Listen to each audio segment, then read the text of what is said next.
I want to thank our sponsor, Planet Ford. Planet Ford has always been a proud supporter of law enforcement in the community, providing customer service and fleet management, sales, and service. If you're looking for that personal quality service, contact Planet Ford in Spring or online at planetford.com.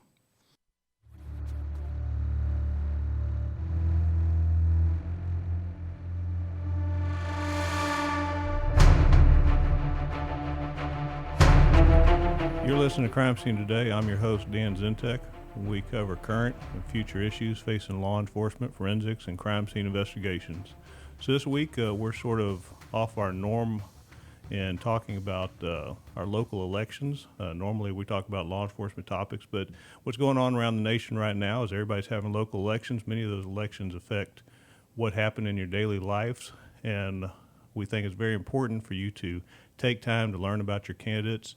Even if you're not in our listening area in Montgomery County, Texas, that you take time to get to know your candidates, to have conversations with them, and get to understand what they're doing, what they're running for, and if they represent your values. Most candidates who I've met, they just want to have a conversation with you. They want to take time for you to ask them questions, and at the end of that conversation, if you don't agree with what they say, then don't vote for them. But at least you've had your questions answered, and at least that you've had the time to do your own research, instead of that research being based off of the media, off of other people that basically, for lack of a better term, are stealing your vote if you have had them make the decision for you. So today we're covering the Montgomery County Constable Precinct 2 race, and we have David Eason here. Thank you for coming in today. Thanks for having me.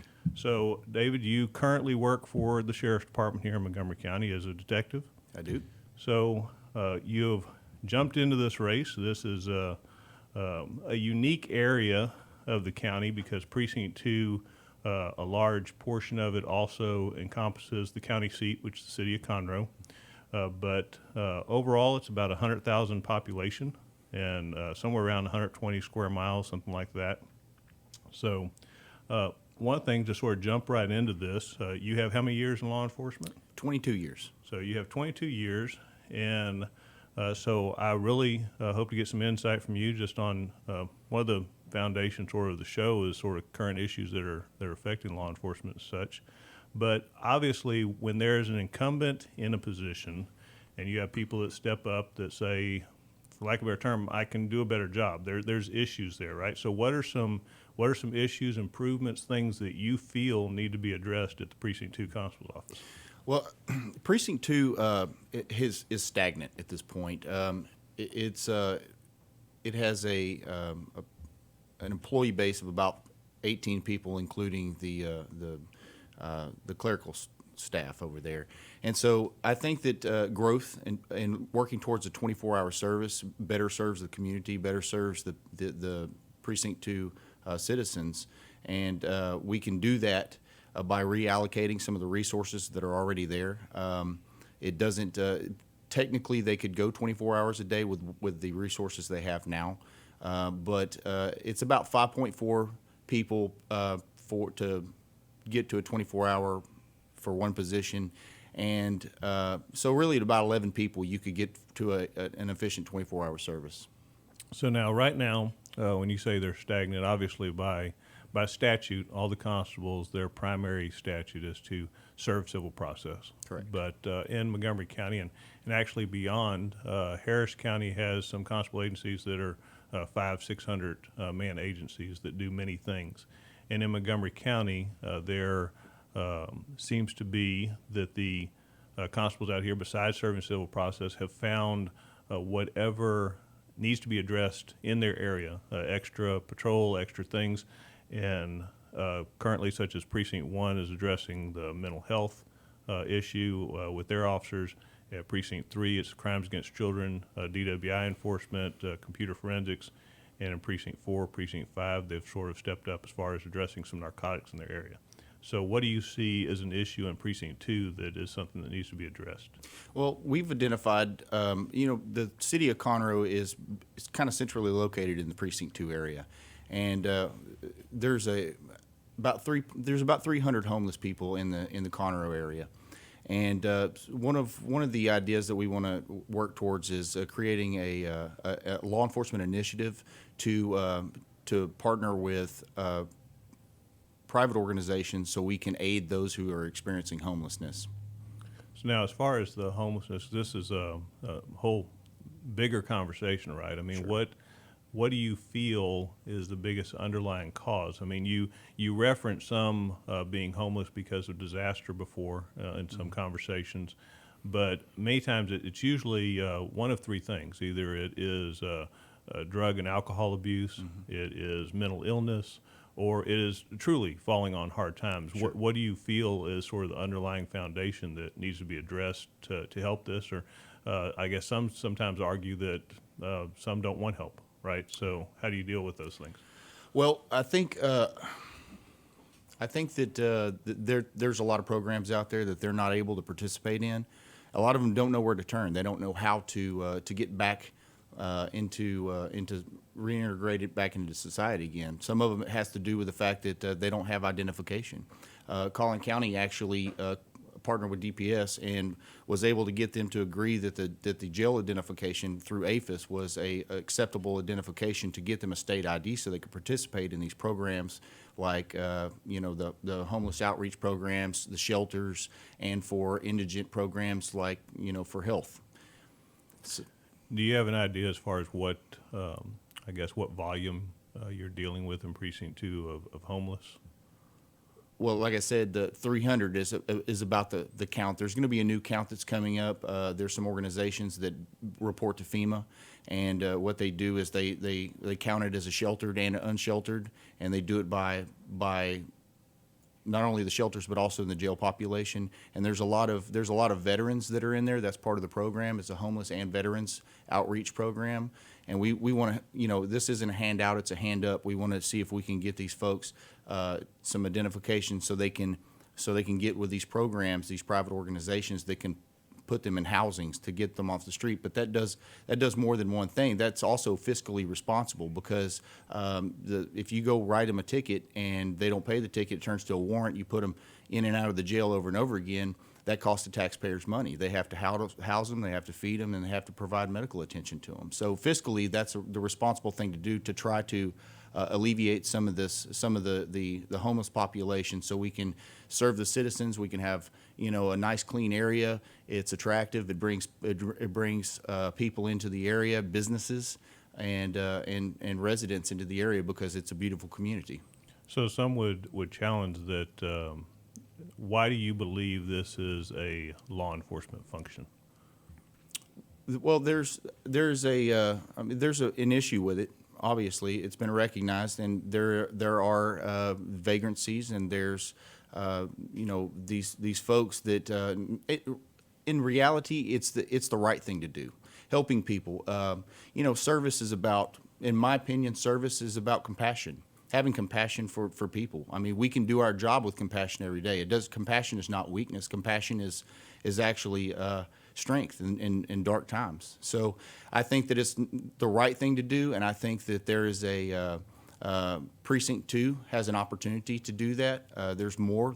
Today, the public expects more from its law enforcement agencies, and this is just one of those programs that is no different than a program for Precinct 3 with their DWI task force, or Precinct 5 with their mental health. That's another partnership that can be bridged, is with the mental health portion of it. Some of these homeless folks, they need mental health help.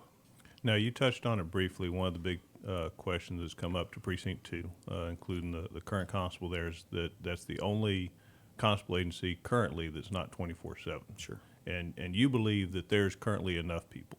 And from last week's show, just to quote something that the current constable said, he believes that there would need to be 20 more people before it could go to 24/7. And you disagree? You think that currently with the people in place, do you believe that you could still provide police functions and the civil service with that? Well, civil process is the primary objective of the constable's office, and that is one thing that will be done professionally and reliably. And so, it wouldn't take 20 people to go 24 hours a day. Obviously, with the staff that they have now, there would be some gaps in service. You would need to add some people to make sure that, because you have days off, you've got sick time, you've got vacation time, you've got this time that these guys can take off. And so currently, you could go 24 hours a day with the resources that you have. It would be nice to have some more so you could fill those gaps in service. But I think that really what I'm not trying to take over what the sheriff's office does. What I want to do is take care of Precinct 2. I want to take care of the area, and I want to supplement what the sheriff's office is doing. So in times of need, when people call the police, they don't care if it's a sheriff's deputy. They don't care if it's a constable. They want somebody who's equipped to do the job and knows how to handle that. And that's what we're working towards. Now, one thing we touched about was, we only receive so many tax dollars to work with, and so other agencies have reached out to contract police type programs. Obviously, we have some large contracts already in Precinct 3, Precinct 5 has the schools, and SO has the woodlands. So have you considered those type of things with the MUDs and different contract policing and your experience in that area? Contracts can be a good thing. They're good partnerships with neighborhoods, and there's a lot of cost that comes along with that. Roughly about $150,000. You have to pay for the personnel. The neighborhood would have to pay for the person, their benefits, and for a vehicle with all the equipment. And it's an extremely high cost to an HOA. And so there's some neighborhoods. There's only a portion of Wood Forest that's in there. A lot of that is in Precinct 5. You've got Grand Central Park, which is a new development, which is a very nice area, and River Plantation.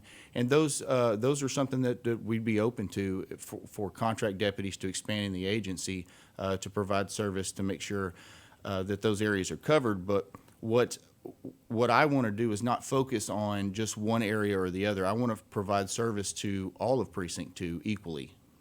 So with some of the conversations you've had and some of the other candidates, they've made mention of these things. So I certainly want to give everybody an opportunity that sits here to clear up things or to refute some of the comments that have been made, I guess.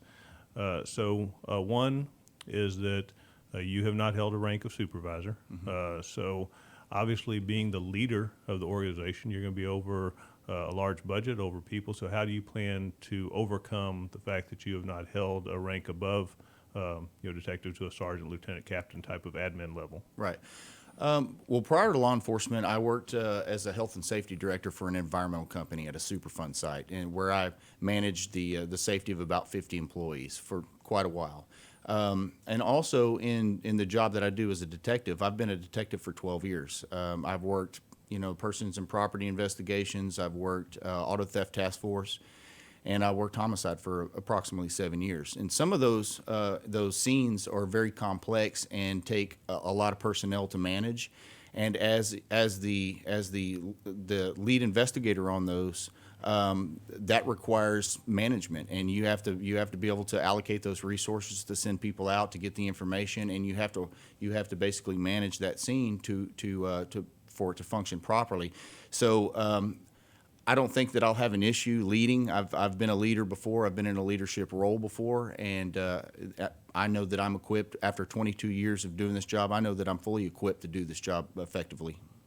So the other thing that we've asked is, obviously you're not in a constable's office, you're at the sheriff's office. You have not, at least in my understanding, have served civil process or been a civil division before. So how do you plan to be over the civil division and all the processes that go with that without having that experience? Well, I have had civil training, and there's not a real big difference between civil process and criminal process. I've been serving criminal process for most of my career. I've written and served thousands of search warrants and subpoenas and capiases, arrest warrants, and those are all legal documents signed by a court ordering you to do something, which is no difference. Now, you may run across a unique civil process paper like a writ of mandamus or something like that's not something that you deal with every day, but for the most part, I've been serving criminal process my entire career, and we'll be able to handle that. Okay.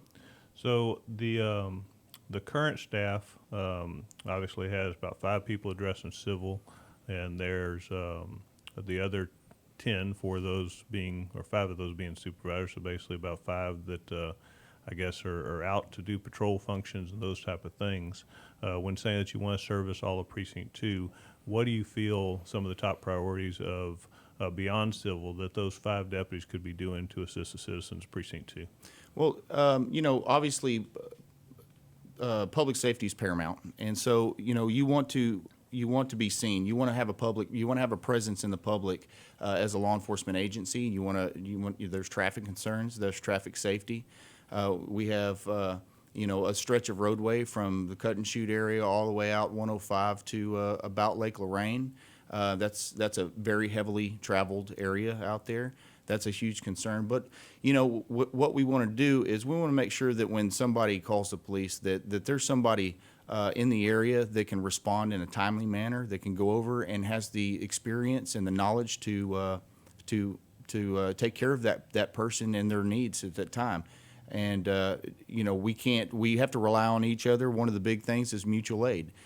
Mutual aid, partnering with all of the public services in the county is key. It's paramount to serving the public effectively. And so working with the sheriff's office, working with the Conroe PD, working with the other constables' offices in the area is necessary to serving the public. So I know throughout this campaign, y'all have gone to many functions. You've gotten to know all the other candidates, and y'all have heard your stories all over and over again. So you've gotten to know them pretty well. Just speaking personally, what do you believe makes you stand out? That as the leader over Precinct 2 would be a benefit of having you there versus anyone else in the race? Well, I can't say that I'm a better person than anybody else that's in this race. They're all good people. They're all great guys, and I know them all personally. And I think my training, my experience, my years of service is tried and true, and I know that I have a direct and concrete plan for Precinct 2. I'm not sure that anybody else has the direction that I have as far as what I want to do and the different way that the public is going to be served by Precinct 2 if I'm elected into that office.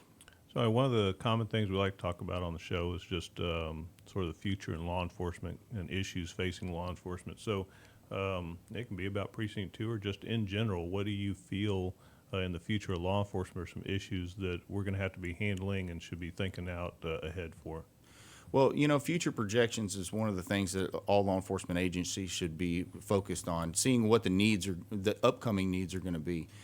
With population growth in a county, I mean, we're number 14 in the nation as far as growth. And so population growth means it's necessary for an agency to grow and to provide more public services, not just law enforcement, but all public services. It has to expand. And so having a visible presence of police out there makes the public feel safe. It pushes criminal activity to a different area. And so there's a need for more police officers to be out on the street so people don't have that fear. We can reduce crime and the fear of crime. And the other thing is, probably internet technology as it advances. I know that the Internet Crimes Against Children is a great program. It's something that Precinct 2 currently has a deputy doing, and that's another program that probably needs to expand as technology advances. It's important to know that criminals hide behind their computers and they exploit children that are online, and they do criminal activity on there. So that's another cybercrime is a pretty big deal these days. You had mentioned community policing, and so what type of programs or how do you plan on being involved directly in the community, either in education, awareness, protection? What sort of plans do you have for that? Well, I have another idea that we wanted to try to implement, and it's working. It's partnered with the Justice of the Peace, and it's for youth offenders, and it's basically designed to overcoming youth recidivism, to stop these, to change the pattern of re-violating the law as a youth and then turning into an adult who violates the law.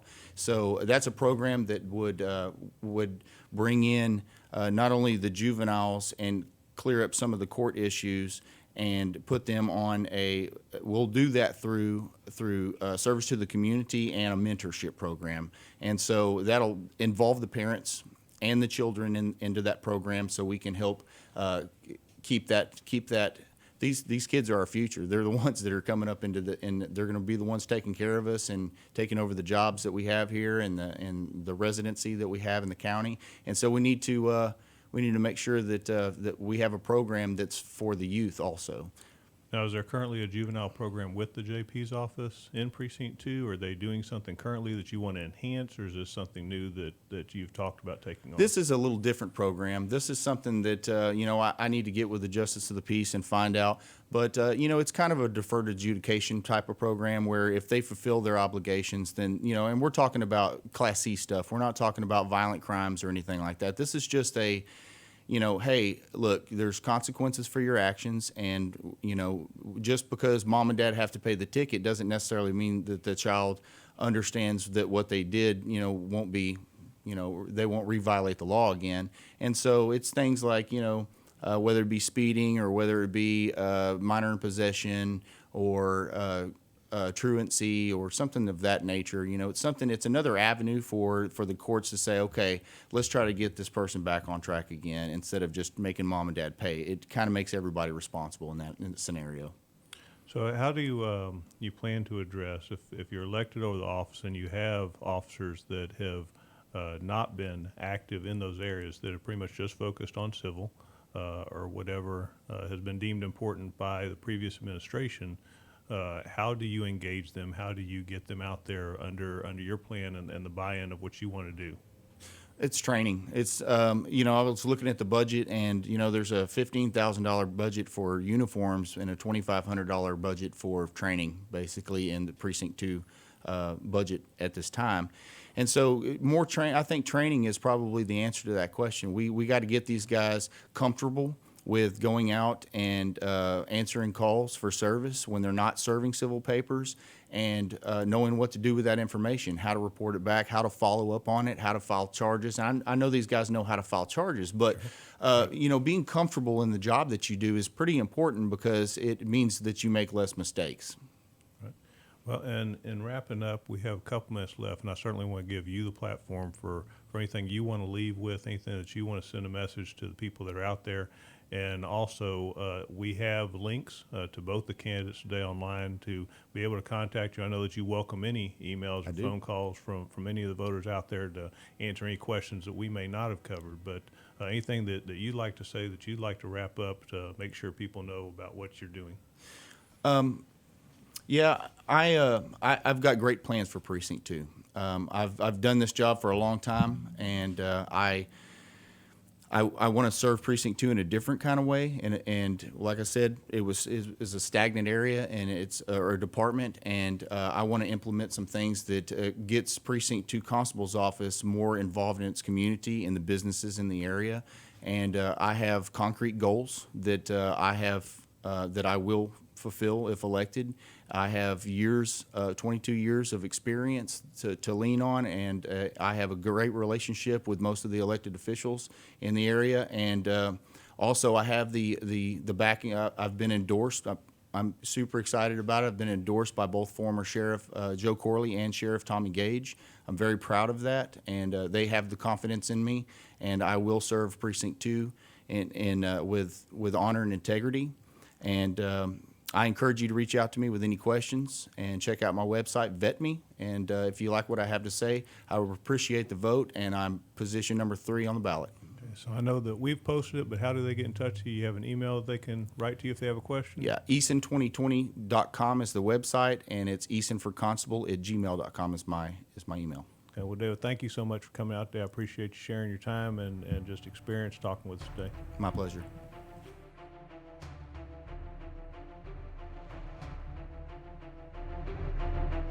Don't forget to download the Lone Star Community Radio app for your Google Play or Apple Store. Bring Montgomery County's community radio with you anywhere with your smartphone or tablet. If you are in the Conroe area, tune in on FM. That is Conroe's FM 104.5, 106.1.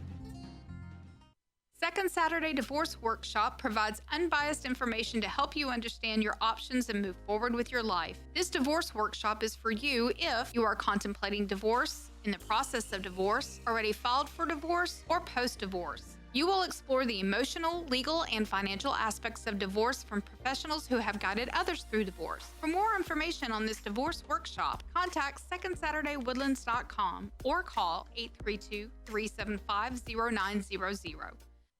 The Texas A&M AgriLife Extension Service has been dedicated to educating Texans for over a century. In 1915, the Extension Program was established under the federal Smith-Lever Act to deliver university knowledge and agricultural research findings directly to the people. Ever since, AgriLife Extension programs have addressed the emerging issues of the day, serving diverse populations across the state. Texans turn to Extension for solutions in horticulture, agriculture, 4-H and youth, and family and consumer sciences. Extension agents respond not only with answers, but also with resources and services that result in significant returns on investment to boost the economy. Join us Fridays at 1 o'clock for the AgriLife Extension Hour.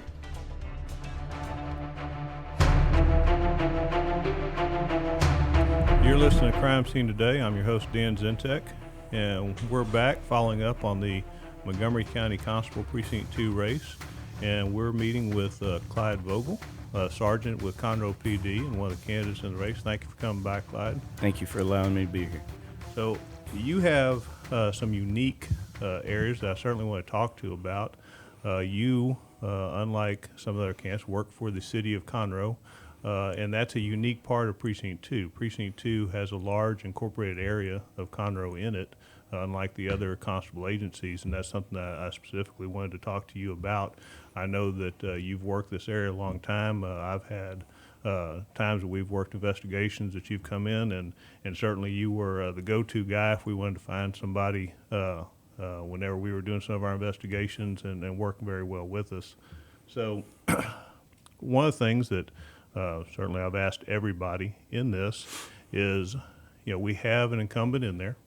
And obviously, when people come out to challenge an incumbent, it's because they see that there's something that needs to be done different in that agency. So what are some things that you see that are currently happening in a Precinct 2 that you feel that you need to change? Well, let me tell you why I'm running. Sure. Okay, so one of the first things was I had talked to the constable 3 terms ago, and he decided then, he said he was going to run one more term. So 2 more terms later, each time he has said, I'm not going to run again. He even said that this time. Right. I'm out. I'm done. I'm through. So I thought now would be a good time. In saying that, in my opinion, when somebody continually says that they're ready to retire, they're done, Right. Their heart is not in their job anymore. So that was a big thing. Another thing is I think that there's some inefficiencies within the department that I could capitalize on. We did a few open records requests. You talked to him about them the other day a little bit, and he said that I submitted them wrong.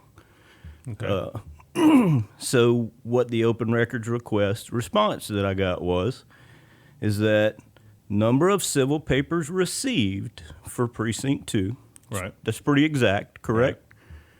Right. And number of civil papers served for Precinct 2. In 2018, he had 4,803 papers that came through his office. Right. He served 1,338 of those. Okay.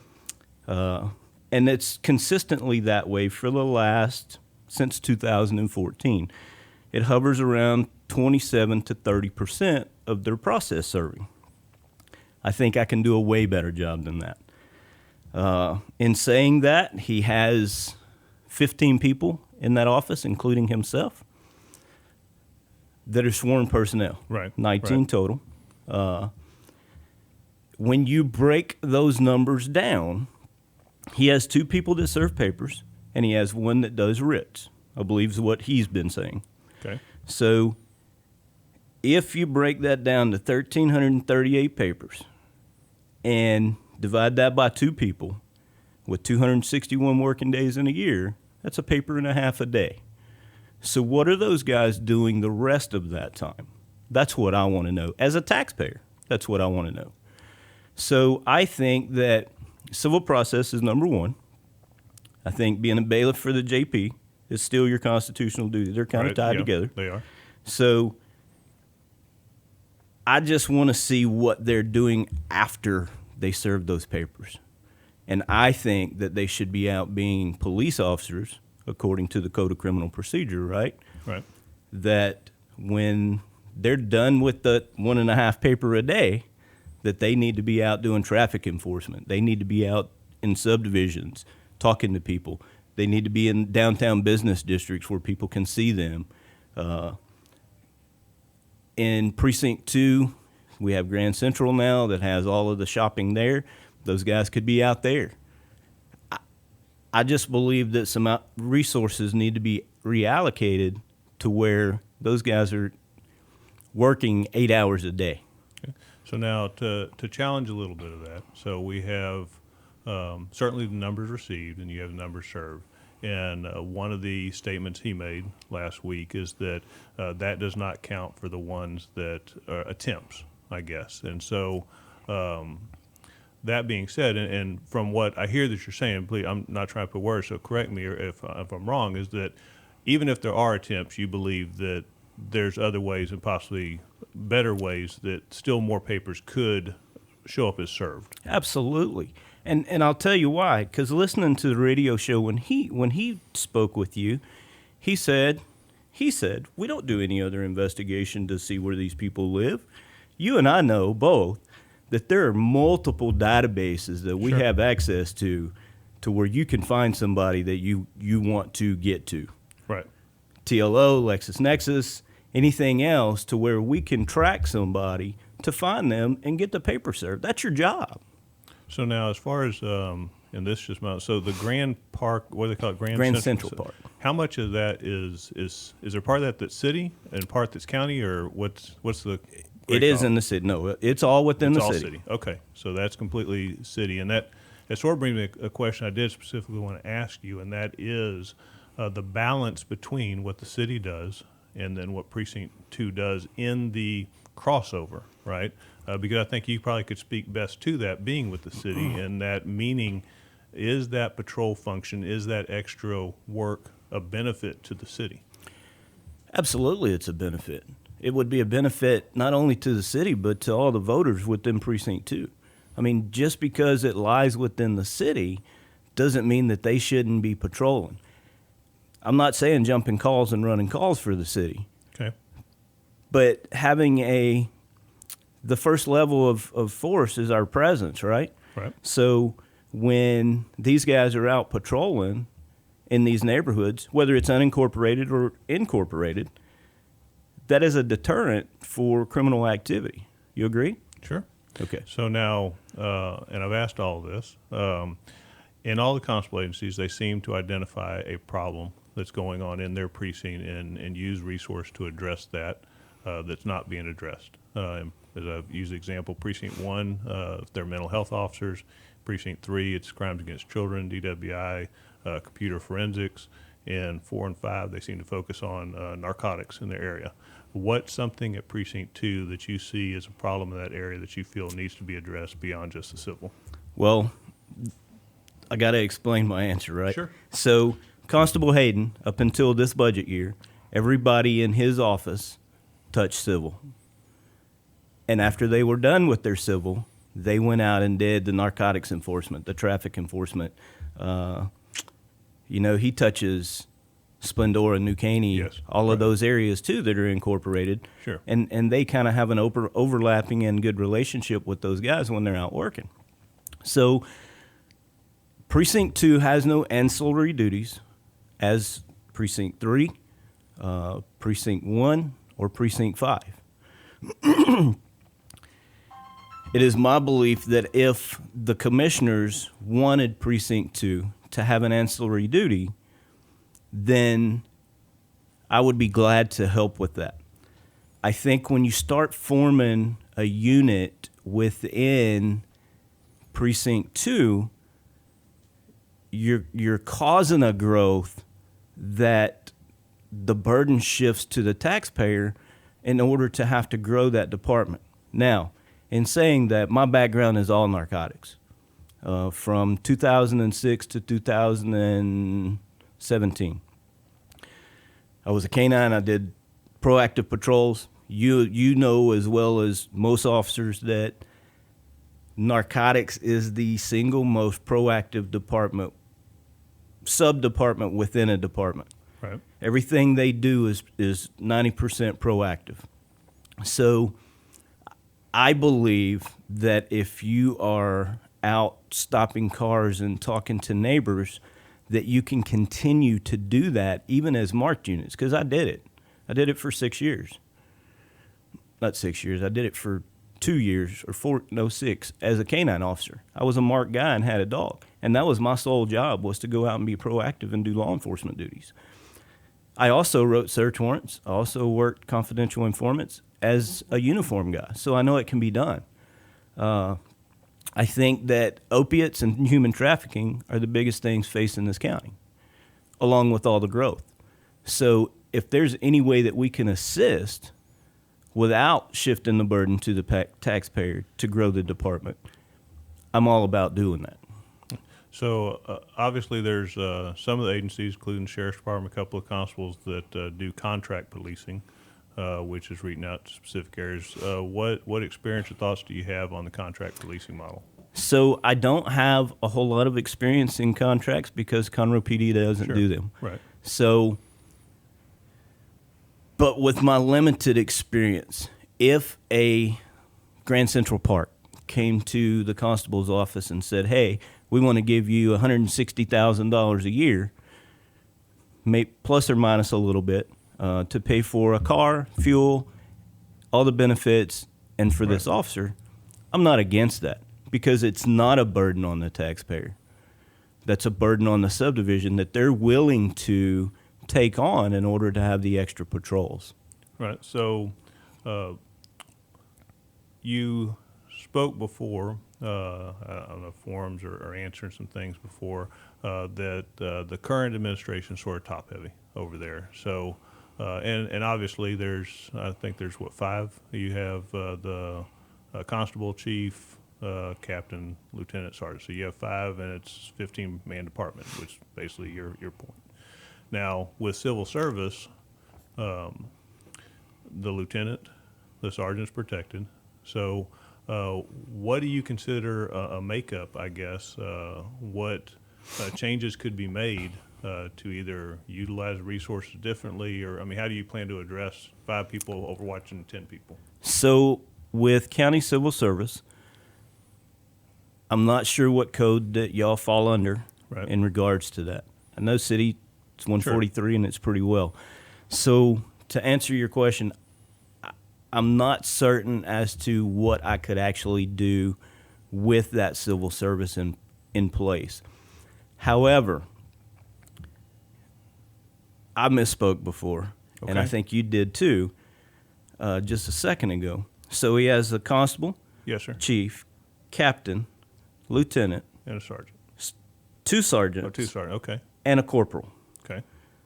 So we're at 8 supervisory paid positions, whether they have supervisory duties or not, and 7 working people, I believe is what it is, or vice versa. So again, back to the original problem of supervising, you have a large amount of supervisors over a small amount of subordinates, right? Absolutely. I believe that is I just believe it's way top heavy, and I don't know how we as taxpayers allowed it to get to that.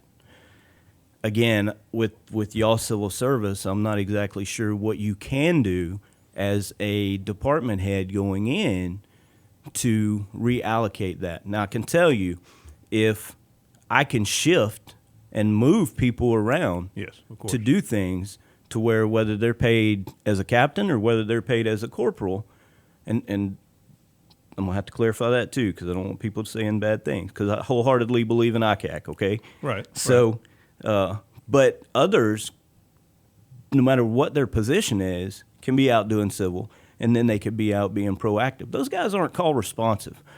So, in going back to what you said a while ago on the numbers, in the attempts, okay? So, we asked for calls for service. He said he had 16,000 calls for service this year.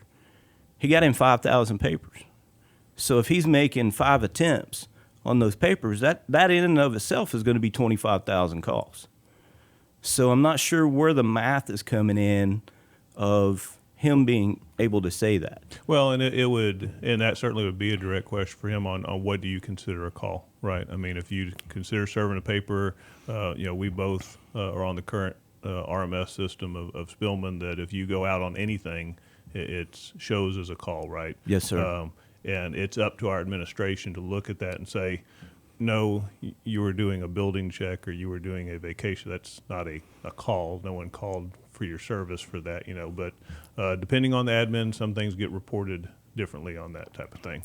So the other thing that I want to talk is, again, I know you have great working relationships. You have for years between the county and the city and those type of things.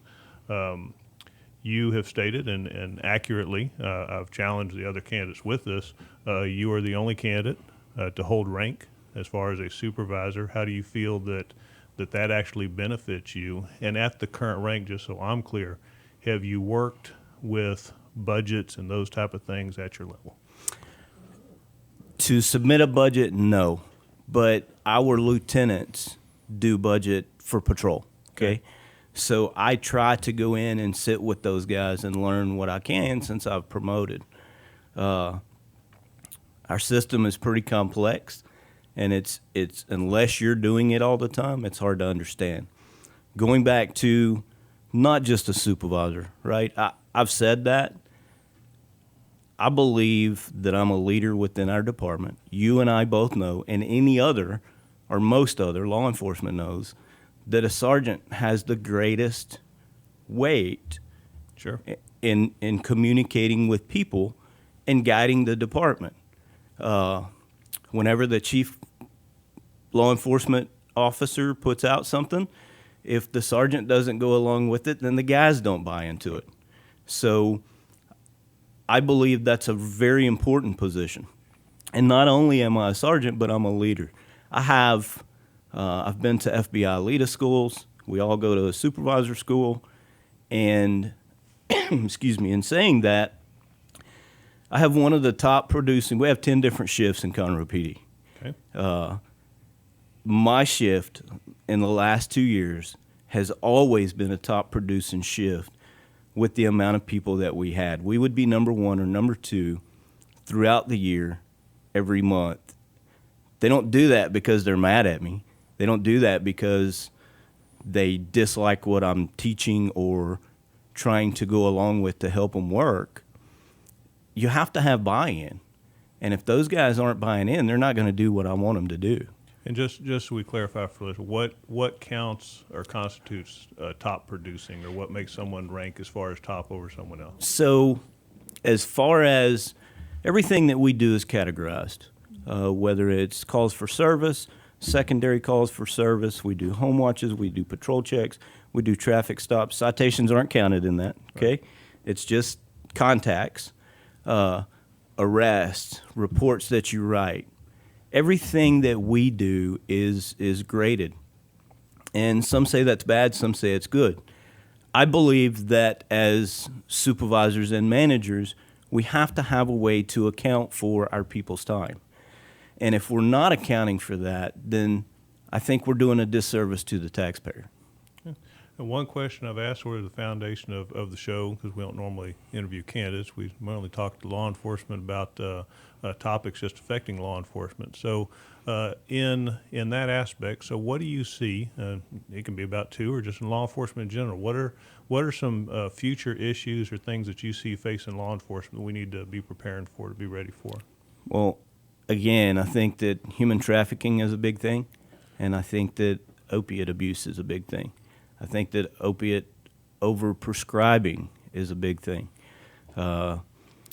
We worked with DEA in 2013, I believe it was, when they were shutting down all the pill mills in Houston. Conroe PD was right down in the middle of that with our narcotics unit. Know how to work investigations on doctors. And if I don't, I have the expertise within Conroe PD or any contact that I've made in order to facilitate those.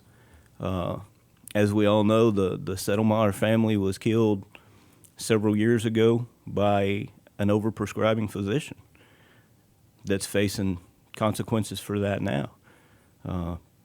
Human trafficking, I think that's a big deal, and it's a very hot topic right now wherever. Another thing that we can't overlook is suicide prevention, for not only law enforcement but the public. I was just in a meeting yesterday where Judge Mack came in and explained about some of the things that their group is doing in reference to trying to combat suicides. That's a relatively big issue right now. So with all the things that you know how to do, all your experiences, what some have lacked along the way as far as candidates is their experience with civil. So obviously I wouldn't imagine that you've served too much civil process. So how do you plan to overcome that if taken office? I'm glad you asked that because I get to say it. So we all know, right, that you don't even have to be a law enforcement officer to go be a constable. You can go in with no TCOL certification, and as long as you obtain that within 270 days, you can remain the constable. Correct. So I think that civil process is a learning curve, and I don't think it's a big one. I think that we all, no matter who it is, has to go to school. I think it's 40 hours within the first year of taking office, I believe is what it is. Correct. So it's not that big a deal to me. I read and I stay up on case law on arrest, search, and seizure all the time. So as far as civil, I can do the same thing with that, and it's a non-issue to me. You talked about training and other things to bring to the department. What do you feel in bringing training to Precinct 2? What do you think would benefit them the most? So I don't really work closely with those guys, but I think that access to different databases that can be used to help them in their job would be a big thing. Again, I'm not looking to go in and help the homeless or create a unit that does that. I think that's a burden to the taxpayer, and I think that when you start creating those programs, you attract more. So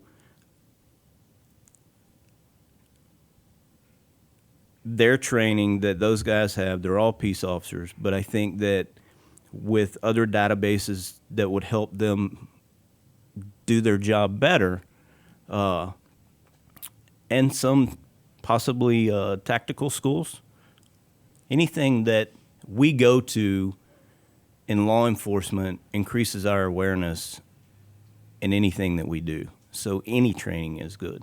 Okay. As we're wrapping up, I know I've asked some things, but I always want to give every candidate their own platform. If there's something I haven't asked you, if someone has challenged you on something that you want to clarify, if there's anything that you want to make sure you put out there, I want to give you that opportunity to do that. So anything that you want to say, that you want to clear up, anything you want to address, this is sort of your time to say whatever you'd like. So one other thing I would like to rebut about what the incumbent said was we submitted an open records request to the JP's office, and we asked for open warrants and dollar amounts on the open warrants.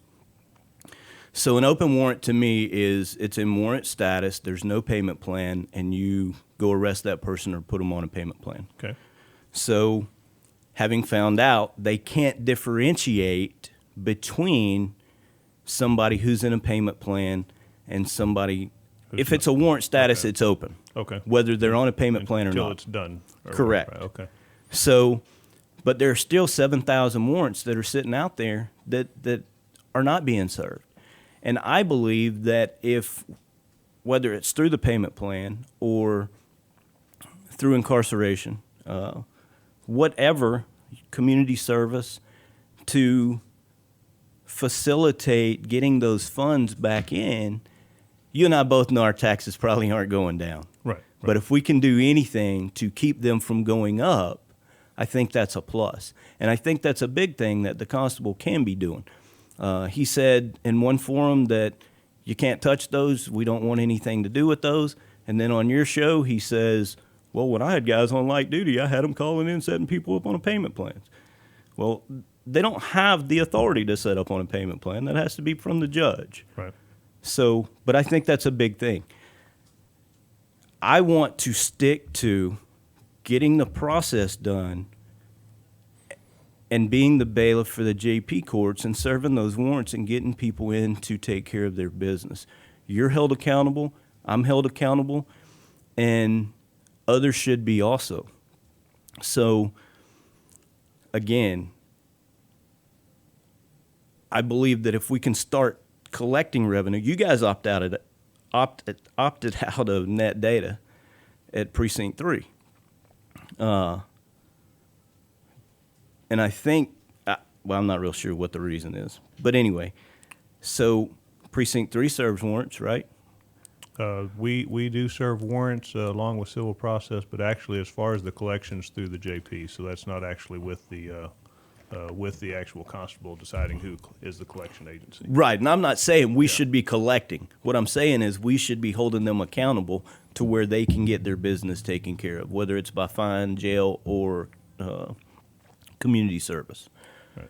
I'm not out there to take their money. So in wrapping up, and what I've told everybody, anybody that's listening out there and those type of things, what every candidate wants is just an opportunity to talk to you. If there's any questions that you have for Clyde or anything that we haven't addressed here that it hadn't been addressed anywhere that you want that answer before you make a decision for voting, then please reach out to any of the candidates. Clyde, we've posted your information on the Facebook Live and such, and it'll be posted on our websites and such. But how does someone get in touch with you? If they want to ask you a question, how do they reach out to you? Well, first of all, my phone number is on my printed material. It's 936-672-1361. That's my personal cell. I answer it any time that I'm awake because I work 3 to 3. In the event that it is a political question, I may defer you until I'm not working to where I can take care of your call. I'm on Facebook at Vogel for Constable. Same on Twitter and Instagram. And I also have a website that's Vote Clyde Vogel. Okay. Well, Clyde, thank you so much for coming out, and we appreciate your time. We appreciate everybody running. It is definitely a sacrifice to do. It's a lot of time and energy. Y'all are wrapping up. The primary is coming up, and I hope that the voters get the information they need and make the decision that will benefit the county for everybody. Thank you for allowing me to be here. Thanks so much.